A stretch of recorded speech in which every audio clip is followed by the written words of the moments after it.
Prej mbrëmjes të mërkurës dhe deri në orët e para të mëngjesit të së njëjtës, rruga e Thethit ka qenë e bllokuar si pasojë e rreshjeve të Dëborës dhe Ngricave. Sipas raportimeve të banorëve të kësaj zone, mbi 50 automjete mbetën të bllokuara, duke mos arritur të komunikojnë me Shkodrën dhe Anasjelltas.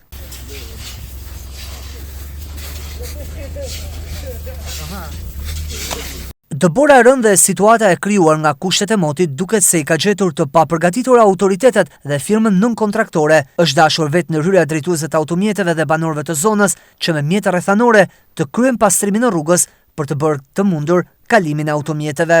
Më pas edhe vetë autoriteti rrugor shqiptar është detyruar të ndërhyjë me fadromat për të bërë hapjen e kësaj rruge dhe për të kthyer qarkullimin normal.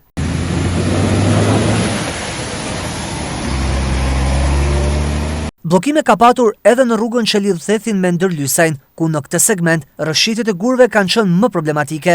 Edhe në këtë zonë po ndërhyhet për të bërë pastrimin dhe rihapjen për qarkullim.